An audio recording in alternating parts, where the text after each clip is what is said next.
Olá, queridos alunos, olá, internautas. Nessa aula nós vamos continuar o que falamos na aula anterior, que nós denominamos de pós-modernismo ou modernidade líquida. Esta aula, então, como está colocado aqui, é a parte 2. Lembrando que essa aula nós estamos encerrando o curso de filosofia, já fazendo pontes com a sociologia. Esta aula pode ser considerada uma aula interdisciplinar entre a filosofia e a sociologia. Estamos ancorados principalmente em dois filósofos que nós falamos, o Frederick Jameson e, sobretudo, o Bauman, o sociólogo polonês, Zygmunt Bauman. Como nós falamos, o grande mérito do Bauman não é que ele tenha exatamente ideias novas. O Bauman é um sociólogo muito mais ligado à divulgação da sociologia, à divulgação do pensamento. Ele é muito criticado e muito elogiado por conta disso. Então estávamos nos referindo a características da sociedade atual, fazendo reflexões sobre a sociedade atual e questões do mundo atual mesmo, das nossas relações sociais no mundo contemporâneo. Estávamos falando de características e eu coloco aqui uma terceira característica dessas relações sociais no mundo contemporâneo, que é o que um estudioso chamado Macpherson chamou de individualismo possessivo. Esse conceito está num livro chamado A Teoria Política do Individualismo Possessivo. O individualismo possessivo seria uma concepção de mundo, uma visão que muitos têm de não enxergar a relação de suas ações com a sociedade. Como assim? É crer, é não ver como os seus atos impactam no mundo social. E o contrário, o quanto eles são influenciados pelo mundo social. Tudo que nós fazemos tem algum impacto na sociedade. E, ao mesmo tempo, tudo que nós fazemos, as nossas crenças, os nossos hábitos, são influenciados, são condicionados pelo que é a sociedade. Não enxergar isso é o que ele chama de individualismo possessivo. Ver tudo que você faz com uma atitude somente individual. Na questão do trabalho, por exemplo, seria não enxergar o impacto social do seu trabalho e como esse seu trabalho, se ele existe, se ele é da forma que é por uma questão social. Uma quarta característica que o Bauman coloca é a liquidez do trabalho. Seria uma transformação da modernidade líquida em relação à modernidade anterior, que nós estamos sentindo a nossa relação com o nosso trabalho muito mais líquida, muito mais fluida. Então, vamos tentar explicar isso melhor. Na modernidade anterior à nossa, que o Bauman chama de modernidade sólida, e ele vai usar Ford como exemplo de modernidade sólida. Havia lá uma empresa, uma fábrica. Essa fábrica tinha uma sede. Nessa sede você trabalhava. Lá o trabalho era organizado, era sistematizado. O Fordismo tem a ver com tudo isso. E lá, se os trabalhadores estivessem insatisfeitos com algo, eles se articulavam e faziam uma greve. Unidos, trabalhando no mesmo espaço, poderiam agir melhor em conjunto. Então você tem lá, essa seria o modelo antigo de fábrica, de empresa. A empresa, os trabalhadores, o trabalho. Se você falar com seus pais, com seus avós, você que é mais novo, muito provável que ele vai dizer, comecei a trabalhar numa fábrica, numa empresa, e fiquei lá 30 anos, 25 anos. Então quer dizer, um trabalho sistemático, um trabalho onde as pessoas estão juntas. Na atualidade, teríamos um outro tipo de trabalho que está crescendo. Ele vai chamar de trabalho líquido. Aqui uma frase do Bauman para ficar claro. Quem começa uma carreira na Microsoft não tem a mínima ideia de onde que ela irá terminar. Quem começava na Ford ou na Renault podia estar quase certo de terminar no mesmo lugar. Quer dizer, antes o trabalhador tinha muito mais uma impressão de segurança, de estabilidade, um sentimento de estabilidade. Hoje, o tipo de empresa que se forma no capitalismo moderno é uma empresa que está em vários lugares do mundo, que os trabalhadores estão dispersos, o espaço é disperso. Você consegue imaginar, por exemplo, todos os trabalhadores do McDonald's se articulando no mundo inteiro? Ou será que o caráter disperso dessa empresa dificulta uma articulação dos trabalhadores? Não é uma empresa onde estão todos lá juntos.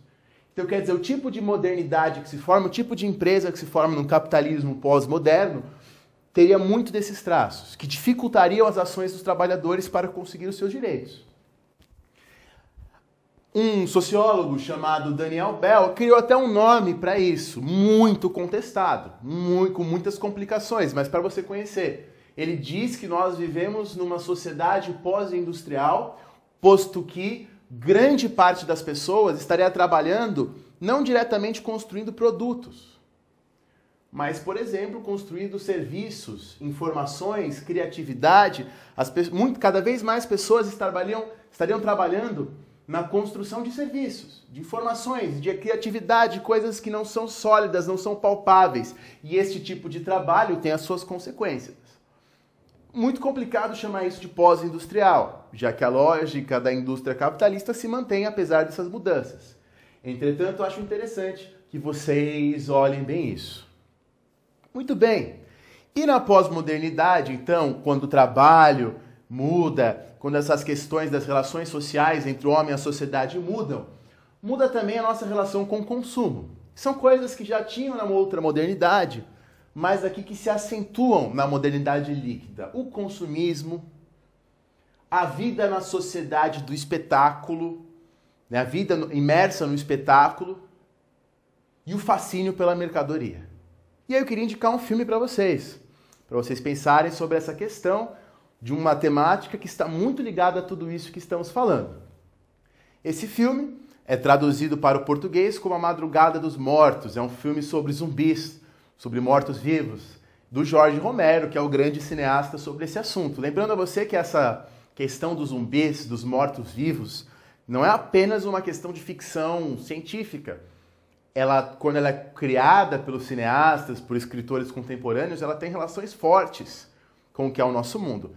E nesse filme que eu estou indicando para vocês, Madrugada dos Mortos, lembrando que existem versões mais antigas e versões mais recentes, recomendo primeiramente a mais antiga, do Jorge Romero mesmo.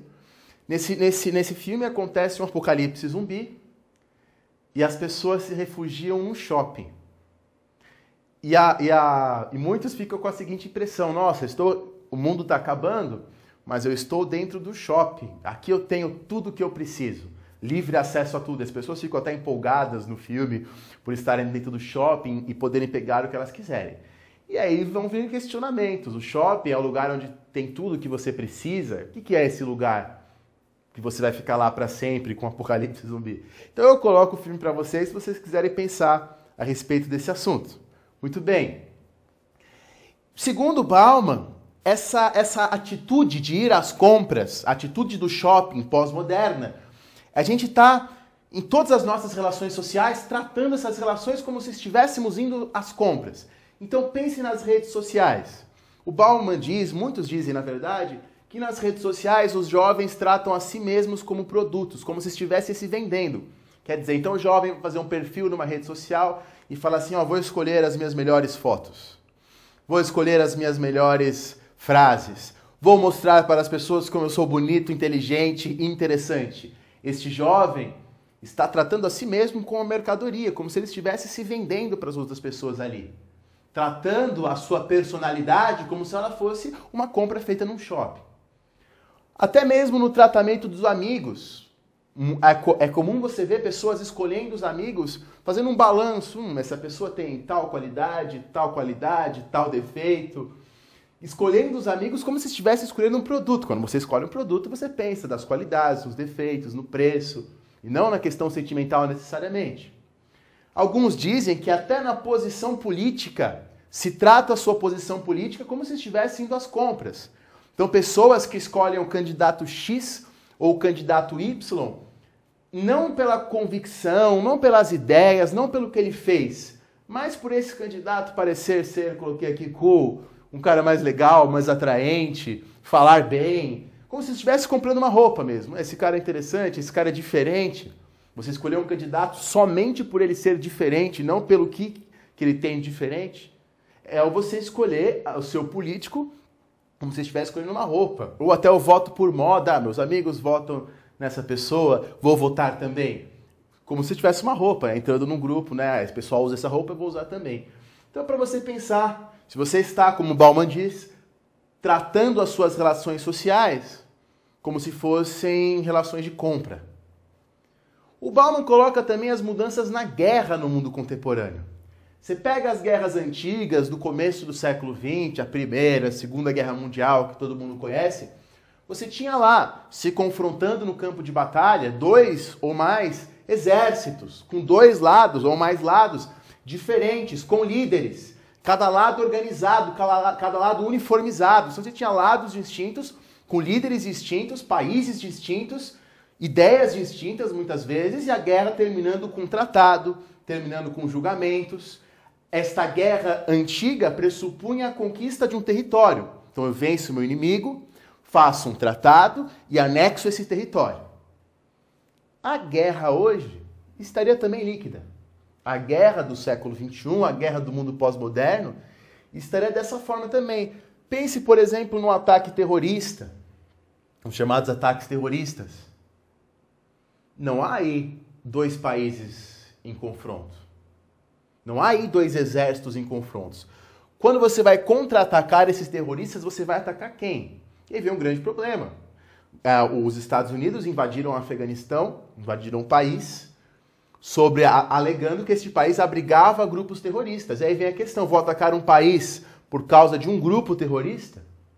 Só você pensar o tipo de guerra que você tem hoje no século XXI. Cada vez menos você vê na televisão um exército entrando no outro país. Você vê o quê? Os drones, os bombardeios isolados. Pense na captura do Bin Laden. Não é uma guerra como a guerra antiga, é um novo tipo de guerra. E neste novo tipo de guerra, se estabelecer militarmente no território nem sempre é necessário. Às vezes basta eu poder exportar os meus produtos para este lugar. Já está conquistado. A conquista não pressupõe a conquista territorial. Posso conquistar de outras formas. Então é uma guerra ligada à informação. E é uma guerra menos sólida como aquela guerra anterior, para você pensar essas mudanças. Na fotografia, aqui um texto do fotógrafo Fábio Seixas, que eu achei muito interessante, um texto no qual está isso daqui. Você pode procurar na internet, esse texto completo, colocando as palavras que aqui estão no Google. Então aqui na fotografia ele fala que é o mesmo processo de perda daquilo que é sólido. Vamos ler aqui. Quando se fotografa, muitas vezes deixa-se de viver o presente para vivenciar a experiência de estar fotografando. Quando você fotografa muito, o excesso de imagens gera um ruído e anula qualquer possibilidade de memória por causa da quantidade. É como se tivéssemos a experiência da viagem somente depois da viagem, vendo as fotos. Então ele está dizendo de um processo em que as pessoas viajam e elas deixam de experienciar a viagem, de ter a experiência da viagem, por conta da fotografia. A fotografia, que pressupõe você, que tem aí por trás a ideia de você mostrar para os outros que você viajou, parece muitas vezes mais importante do que a própria viagem. O seu relato, a sua foto sobre a experiência, parece apagar a experiência em si. Parece que viver é menos importante do que fotografar. Não vivo, fotografo. É por isso que há uma descrença forte na transformação no mundo pela ciência, pela racionalidade. Novamente, o que é razão? Os filósofos antigos tinham certeza do que é a razão, do pensamento racional e tudo mais. E hoje? O que é o racional, o que não é o racional? Essas fronteiras não estão claras, ou seja, estão líquidas, estão dispersas, estão fluídas. É por isso que este filósofo, que vocês já viram em outras aulas, o Nietzsche, é tão famoso hoje. Você deve ter se perguntado já se o Nietzsche é um filósofo que escreveu essencialmente no século XIX, faz tanto tempo, por que ele está tão na moda? Justamente porque as ideias dele, valorizando o desejo, valorizando a loucura, repensando o poder, a poesia, o jogo, a linguagem, um pensamento que questiona essas ideias de verdade, de família, de revolução, o pensamento dele estaria muito bem adaptado ao que é o contexto filosófico do mundo atual. Por isso o seu sucesso. Interessante que ele próprio disse certa vez, o depois de amanhã me pertence. O próprio Nietzsche chegou a dizer que ele só seria compreendido mais para o futuro. E de fato, mais do que nunca ele tem sido lido, tem sido discutido, goste-se ou não. Vivendo, e aí algumas questões para a gente colocar para a gente encerrar a nossa reflexão. Vivendo nessa era, então, que é uma era de incerteza, onde estamos, em relação à nossa vida, fluidos, líquidos, muitas vezes para nos acalmarmos, para nos livrarmos das dúvidas, consumimos fábricas de verdades prontas. Para pensar também, muitas doenças que não existiam em outras épocas ou que existiam pouco em outras épocas, hoje se difundem. Se estas doenças crescem na época de hoje, evidentemente isso tem causas biológicas, mas tem também causas sociais. Quer dizer, por que na sociedade antiga não tinha isso? E na sociedade de hoje tem mais, né? Ou é uma doença nova. Então, por exemplo, a ansiedade, a depressão, a síndrome do pânico, são coisas que você vê crescendo muito. Pessoas falando mais disso, isso sendo medicalizado. Por quê? Né? Evidentemente, muitos vão dizer, há muitos trabalhos, mesmo na área da medicina, sobre isso, que essas doenças se relacionam com este mundo atual, com este mundo de incertezas, com este mundo líquido e tudo mais. Para você pensar, né? Não cabe aqui numa conclusão, coloco aqui uma frase do Bauman para encerrarmos a nossa exposição teórica. Sua vida se fragmenta desordenadamente em imagens, tudo leve, tudo sem substância, como um fantasma. Nenhuma revolta. E entre a apatia e a satisfação você dorme. Aqui seria um resumo do homem pós-moderno. E para encerrarmos, então, vamos fazer agora algumas questõezinhas para você ver como que tudo isso que eu falei já caiu no vestibular. Aqui uma questão de Maringá, de 2012. Vamos ler o texto. A internet opera preferencialmente com a escrita curta e imediata.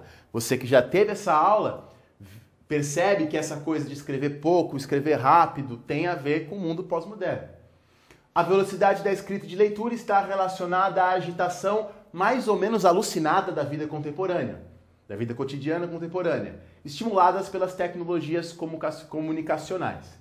A sociedade imediatizada não é uma sociedade feliz, ao contrário, é uma sociedade da compulsão, da cobrança invisível, dos apelos permanentes de estar conectado, pois, caso contrário, a pessoa estará morta.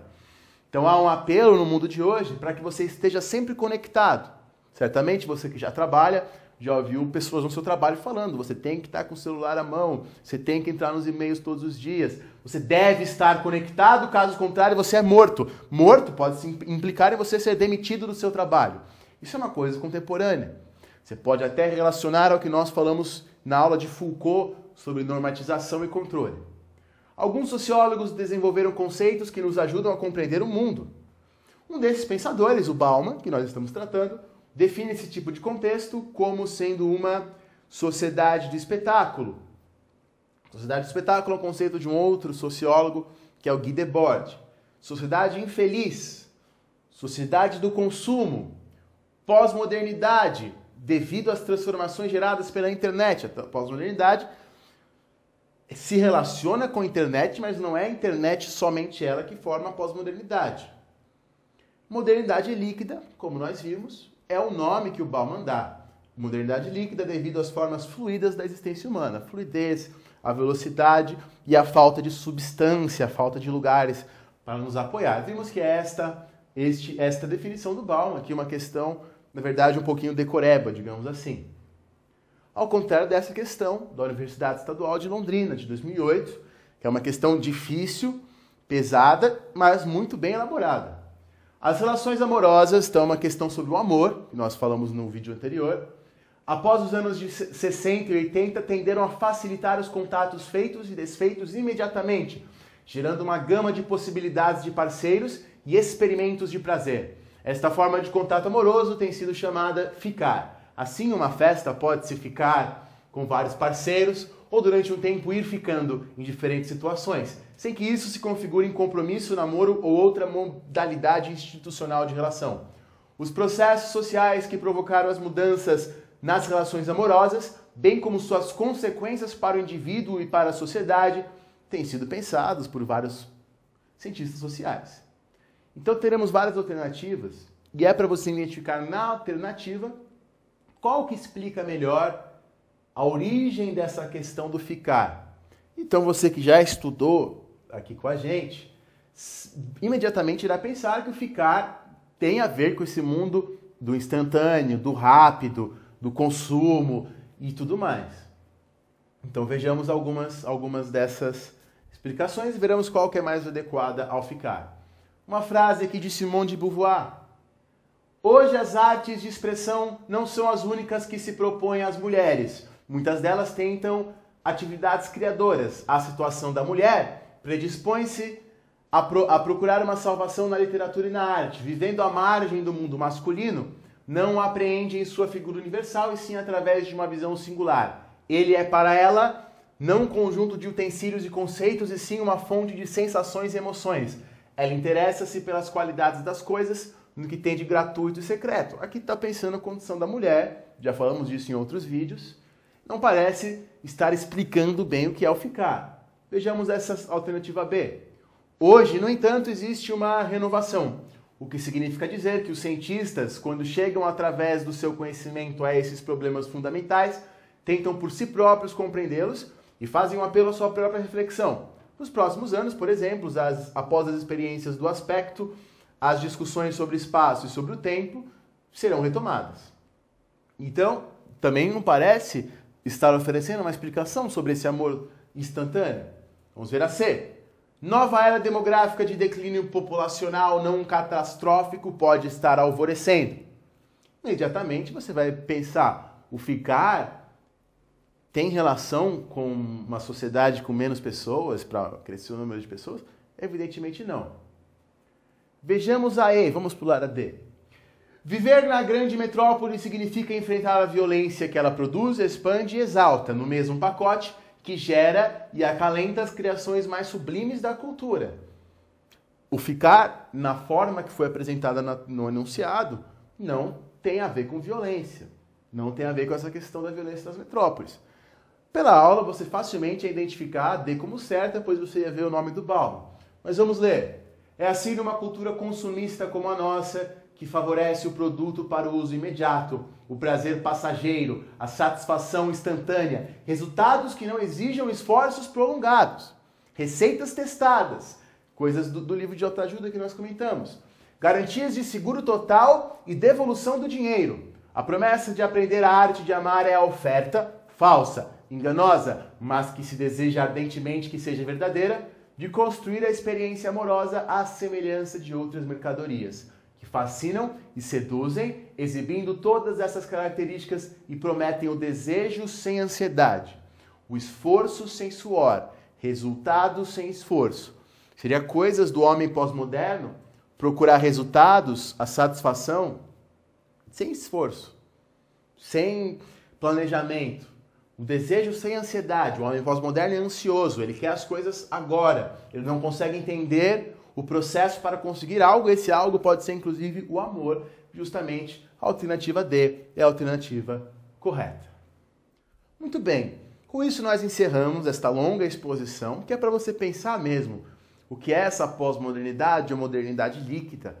Evidentemente, como estamos tratando de assuntos contemporâneos, são sempre mais polêmicos, podem mudar com o tempo, podem ser imprecisos, você pode ter visto alguma dessas coisas, que é o pensamento do Bauman, e dito, não, eu não acho que isso é exatamente assim. Muito bem, isso é natural, isso é bom, você questionar, você pensar. Mas fizemos essa apreensão para você pensar esse mundo contemporâneo.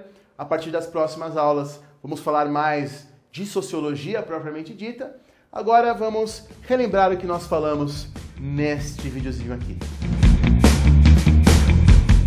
Bem, então nesta aula nós discutimos o conceito de modernidade líquida, ou como alguns dizem, pós-modernismo. Tentamos, na verdade, fazer um panorama de questões, de problemas não resolvidos que se colocam para o homem contemporâneo. Falamos das mudanças no trabalho, falamos das mudanças no amor, falamos das mudanças em vários aspectos da vida humana, falamos sobre coisas do mundo contemporâneo, como por exemplo shopping. Vimos algumas reflexões que existem sobre este momento, sobre as relações sociais. Falamos, especialmente no vídeo anterior, sobre as redes sociais e o que elas mudam nas nossas relações entre nós, com os outros. Então, questões para você pensar o mundo contemporâneo. Espero que você tenha entendido, espero que isso tenha te ajudado. Um grande abraço, até a próxima.